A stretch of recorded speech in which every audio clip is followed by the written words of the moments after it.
A2 निकालते हैं, triangle है तो half base into height, base कितना है 4, हाइट कितनी है 4, 2 पे काटा, ये आ गया 8 यूनिट्स। तो डिस्टेंस पूछते तो होता A1 प्लस A2, लेकिन उन्होंने पूछा है डिस्प्लेसमेंट, तो वो होगा A1 minus A2, 12 minus 8, 4 units इसका आंसर। तो सेकंड ऑप्शन इसमें करेक्ट हो जाएगी। 12th क्वेश्चन देखते हैं। A stone is thrown outwards from the top of cliff with an upward velocity component of 19.6. हमें बताना कितनी देर वो हवा में रहेगा। देखो एक चीज याद रखना, कोई भी प्रोजेक्टाइल मोशन हो, यदि आपने ये देखना हो कि वो कितनी देर हवा में रहेगा, तो आपने उसके वर्टिकल मोशन को ऑब्जर्व करना है, क्योंकि ग्रेविटी डिसाइड करती है कि ऑब्जेक्ट कितनी देर हवा में रहने वाला है। हॉरिजॉन्टल वेलोसिटी जो मर्जी हो, वो टाइम को कंट्रीब्यूट नहीं करती। इसलिए यहाँ पर उन्होंने तुम्हें बताया कि हाइट जो है 58.8 है, मैं उसे अप्रॉक्सीमेटली 60 मीटर ले लेता हूँ, और अपवर्ड वेलोसिटी 19.6 है, उसे हम 20 मीटर पर सेकंड ले लेते हैं। ये चेंजेस इसलिए कि हम ग्रेविटी को 10 भी ले सकते हैं, 9.8 भी, तो वो वाली वैल्यू से 9.8 से कर सकते हैं, इनसे हम एक्सेलरेशन को 10 मान सकते हैं। तो ग्रेविटी लग रही है 10 मीटर पर सेकंड स्क्वायर। 20 से फेंका तो पहले ये ऊपर उठेगा, उसके बाद नीचे आएगा, ठीक। डिस्प्लेसमेंट 60 है। हम इसमें यदि टाइम बताना चाहते हैं तो हमारे पास एक ऑप्शन है, ये वाला टाइम अलग से निकाल लो और ये वाला अलग से निकाल लो, दोनों को सॉल्व कर दो। टॉप पे वेलोसिटी 0 हो जाएगी, तो यहाँ से ऊपर जाने वाला टाइम यदि t1 मान लें, v equal to q plus 80, final 0, 20 minus 10 into t1, तो t1 आएगा 2 सेकेंड्स। नीचे गिरते हुए टाइम t2 मान लेते हैं। इनिशियल वेलोसिटी 0 है, डिस्टेंस जो वो कवर करेगा वो कितना होगा, 60 मीटर तो ये थे, प्लस यहाँ भी तो डिस्टेंस कवर हुआ, तो ये 20 मीटर पर सेकेंड से कितना डिस्टेंस कवर किया होगा, b square minus u square is 2as लगा लो, 0 माइनस 20 का स्क्वायर, 2 माइनस 10 इंटू हाइट को h मान लेते हैं, तो h आ गया 20 मीटर्स।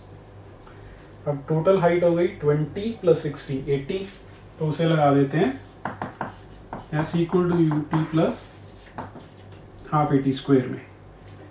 s है 80, u है 0 क्योंकि टॉप पे वेलोसिटी 0 है, हाफ 10, इस टाइम को t2 माना था, t2 स्क्वायर, तो यहाँ से आ गया t2 equal to 4 seconds. Total time क्या होगा, 2 ये वाले 4 ये वाले, टोटल टाइम 6 सेकेंड्स, तो सी ऑप्शन करेक्ट आंसर हो जाएगा।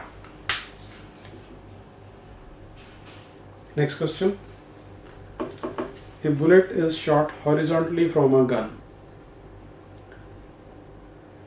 तो दूसरे को वर्टिकली ड्रॉप कर रहे हैं। अभी जैसे पिछले क्वेश्चन में मैंने बताया कि जो टाइम टेकन है वो डिपेंड करता है वर्टिकल कंपोनेंट पे। तो यदि आप किसी बुलेट को हॉरिजॉन्टली फायर कर रहे हो, तो ये उसकी वेलोसिटी लॉन्ग एक्स एक्सिस है। डाउनवर्ड डायरेक्शन की वेलोसिटी यदि यू वाई मान लें, वो 0 है, और जिस बुलेट को या जिस ऑब्जेक्ट को हम ड्रॉप करते हैं एक को तुमने इधर फायर किया, दूसरे को u इक्वल टू 0 से ड्रॉप कर दिया, तो दोनों की वेलोसिटी अलोंग y एक्सिस 0 है, दोनों को ग्रेविटी ने एक ही हाइट से खींचना है। ये ऑप्शन करेक्ट हो जाएगी कि ये भी उतने ही टाइम में नीचे गिरेगा जितनी देर में ये नीचे गिरेगा। 14th क्वेश्चन, हमें बताना है कि कौन सा ग्राफ Vy को डिनोट करता है, दैट मीन्स वर्टिकल कंपोनेंट को। हमने प्रोजेक्ट किया है particle at an angle of 45 degrees above the horizontal. अब वर्टिकल कंपोनेंट पे क्या इफेक्ट पड़ता है?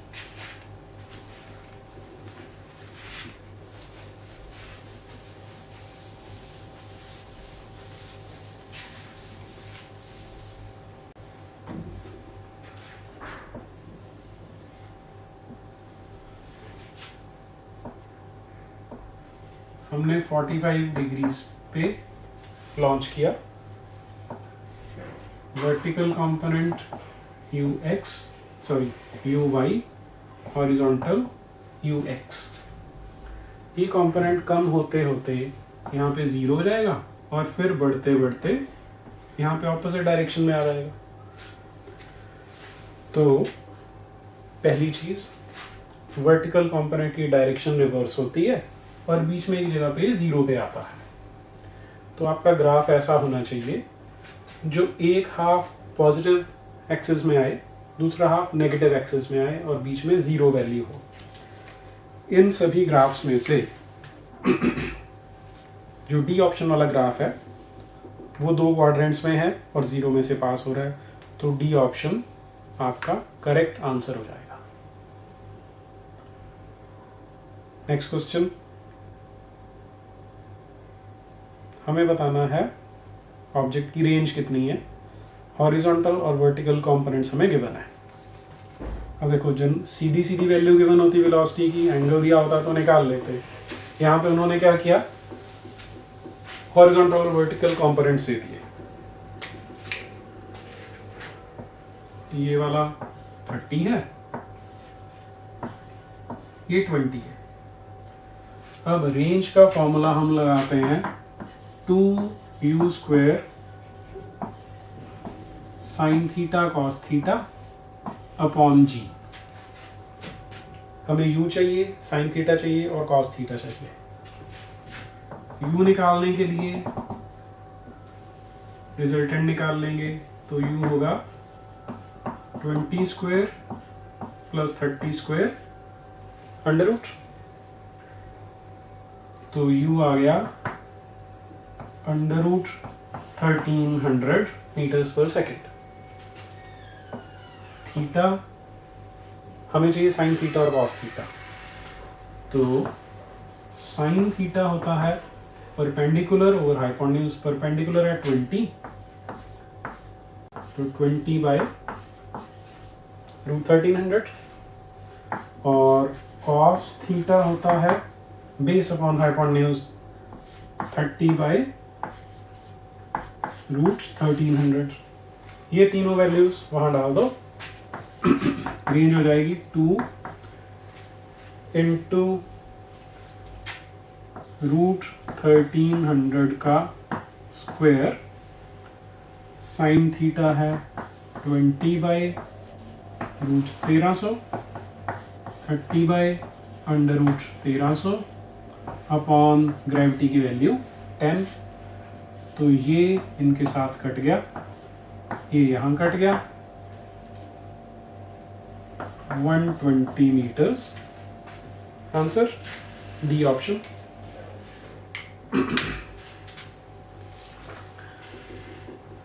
नेक्स्ट क्वेश्चन देखो, we say that the displacement of a particle is a vector quantity।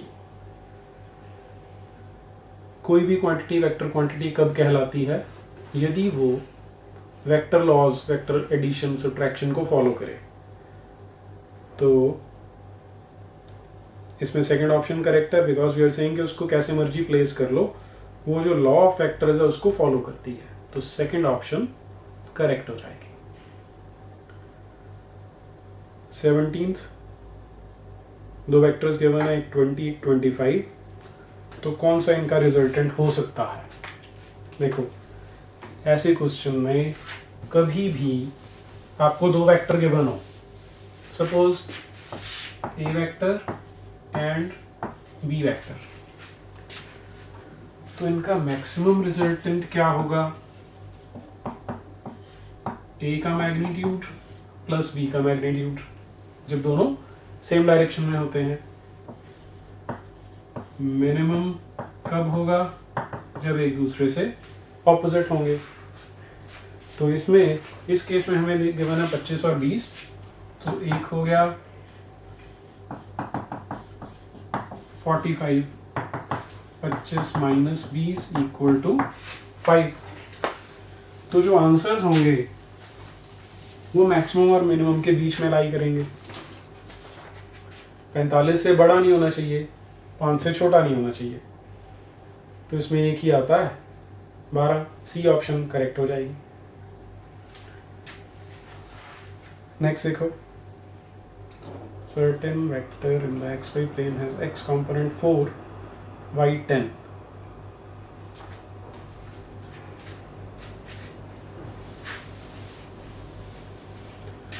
हमें गिवन है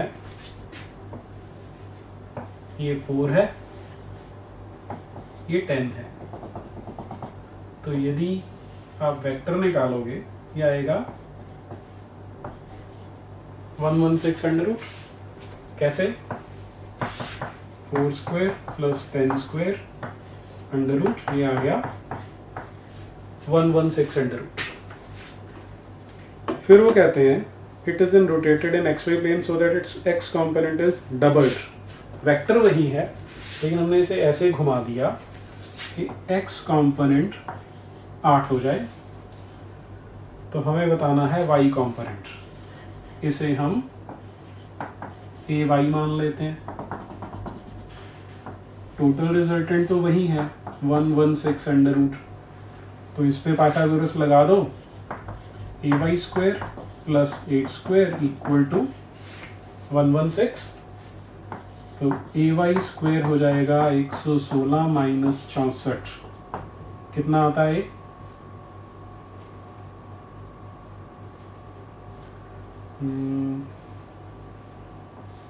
52 ए वाई स्क्वायर। तो ए वाई क्या होगा? Under root 52। अब 7 का स्क्वायर 49 होता है, तो 7 से थोड़ा सा बड़ा होगा। सेकंड ऑप्शन करेक्ट आंसर होगा इसका।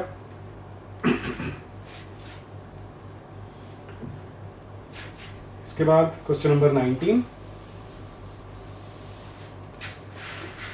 Two vectors lie with their tails at the same point. When the angle between them is increased to 20 degrees, their scalar product has the same magnitude but changes from positive to negative.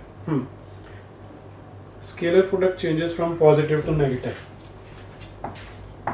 A vector dot B vector होता है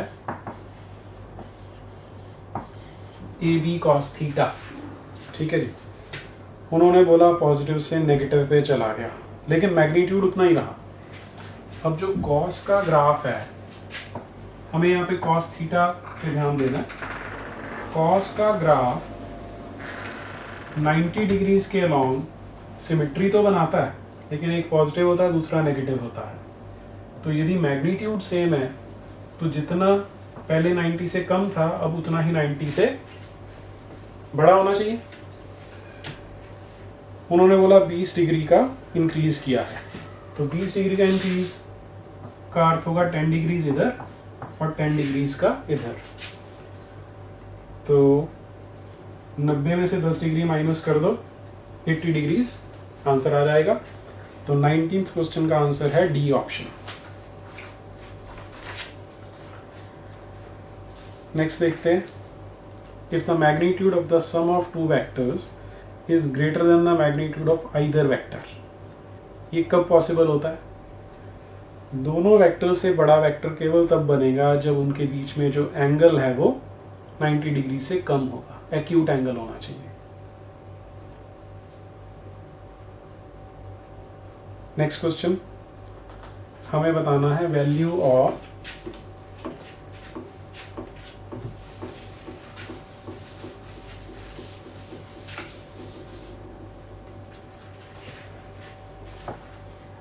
k cap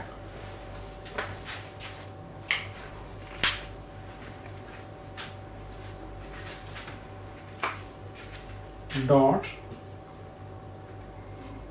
k vector k cap cross i cap, ये हमें find out करना है। अब देखो k cap cross i cap standard result होता है that k cap cross i cap is equal to j cap, यहाँ पुट कर देते हैं। तो हमें निकालना है k cap dot j cap। Dot product क्या होता है, ए बी कॉस थीटा, इसका मैग्नीट्यूड 1, इसका मैग्नीट्यूड 1 कॉस थीटा। अब एक है z एक्सिस के लॉन्ग, दूसरा है y एक्सिस के लॉन्ग, तो एंगल 90 डिग्रीज होगा, cos 90 इज 0। तो 21st का answer A option 0। Next, maximum number of rectangular components in which a vector can be split is. देखो एक वेक्टर को जब हम उसके कंपोनेंट्स बनाने लगे हैं, लेट अस से कि हमें कोई एक वेक्टर गिवन था, हमने एक कंपोनेंट इधर बनाया, एक इधर बनाया, ये एंगल थीटा था, तो ये दो वेक्टर्स आ गए, रेक्टेंगुलर हैं क्योंकि आपस में परपेंडिकुलर हैं। लेकिन यदि हम एक कंपोनेंट यहाँ निकाल लें और एक यहाँ निकाल लें सच दैट ये एंगल अल्फा है, तो फिर से ये दो रेक्टेंगुलर कंपोनेंट्स आ गए। तो ऐसे ही आप किसी भी एक गिवन वेक्टर को इनफाइनाइट तरीके से रिजॉल्व कर सकते हैं। तो इसका आंसर होगा इनफाइनाइट, डी ऑप्शन। हाँ जी, क्वेश्चन नंबर 23 में हमें बताना है कि यूनिटलेस क्वांटिटी है तो उसके डायमेंशंस 0 होंगे या नॉन ज़ीरो होंगे। तो ये हमेशा के लिए याद रखो कि अगर यूनिटलेस क्वांटिटी है वो डायमेंशनलेस भी होगी। फॉर एग्जांपल रिलेटिव डेंसिटी है, तो रिलेटिव डेंसिटी में क्या है, density of a given object divided by density of water. तो ऊपर और नीचे कट जाते हैं, इसलिए डायमेंशनलेस होता है। अब सी ऑप्शन देख लो, a unitless quantity never has non zero dimensions. तो C option is correct answer. Next question 24, हमें सरफेस टेंशन के डायमेंशंस बताने हैं in terms of energy, velocity and time. अब सरफेस टेंशन की अपनी डेफिनेशन है फोर्स पर यूनिट लेंथ। तो सरफेस टेंशन हो गया F/L। फोर्स के dimensions ML T-2 divided by L। तो सरफेस टेंशन के डायमेंशंस बने MT-2। हमें ये बताने हैं in terms of energy, velocity and T. अब यहाँ पे लेंथ का फैक्टर तो आ नहीं रहा। एनर्जी के डायमेंशंस यदि आप देखेंगे, एनर्जी होती है ML2 T-2, वेलोसिटी होती है M0 LT-1।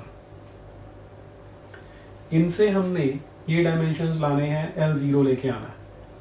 तो यदि हम यहाँ पे v² निकालेंगे तो M0 L2 T-2 हो जाएगा। और अब अगर हम इनको डिवाइड कर दें तो क्या आएगा, E/v² M T-2, क्योंकि L² से L² कट जाएगा, T² से सॉरी। देखो इसमें जो हमने 3 डायमेंशंस चुनने हैं, एनर्जी, वेलोसिटी और टाइम के डायमेंशंस में कोई चेंज नहीं है, टाइम को हम साथ में कंसिडर कर रहे हैं। तो हमने फोकस करना है m के ऊपर। यहाँ जब हम E/v² करते हैं तो m के इक्वल आ जाता है। तो ये बना e⁻⁻2 और टाइम के डायमेंशंस t-2। तो ये हमारे पास आंसर आया इन terms of energy, velocity and time. Next question 25. Boat is traveling upstream 14 km per hour और रिवर की velocity given है 6 km per hour. जब अपस्ट्रीम जाएगा तो फ्लो के अगेंस्ट जा रहा है, तो जो उसकी इफेक्टिव वेलोसिटी होगी वो माइनस करके आएगी, तो v इफेक्टिव बना 14 minus 6 which is 8 kilometers per hour. अब वो कह रहे हैं कि बोट मान लो ये इधर जा रही है, रिवर इधर फ्लो कर रही है, तो ये बोट की वेलोसिटी है vb, ये रिवर या वाटर की वेलोसिटी है vw, जो बोट के ऊपर आदमी चल रहा है वो उसके अक्रॉस जा रहा है एट 6 किलोमीटर्स पर आवर. तो 8 की इफेक्टिव स्पीड इधर है, 6 की स्पीड से जब वो इधर चलेगा तो उसकी एक्चुअल वेलोसिटी इन दोनों का रिजल्टेंट हो जाएगी. पाइथागोरस थ्योरम लगा दो तो ये आएगा 8 square plus 6 square under root, ये हो जाएगा 10 किलोमीटर्स पर आवर. तो ए ऑप्शन करेक्ट होगी इसमें. नेक्स्ट क्वेश्चन में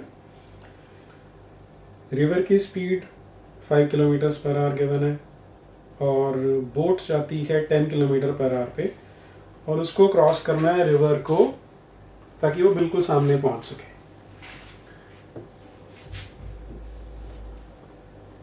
ए पॉइंट से स्टार्ट होता है और बी पे पहुंचना है. ये रिवर वाली क्वेश्चन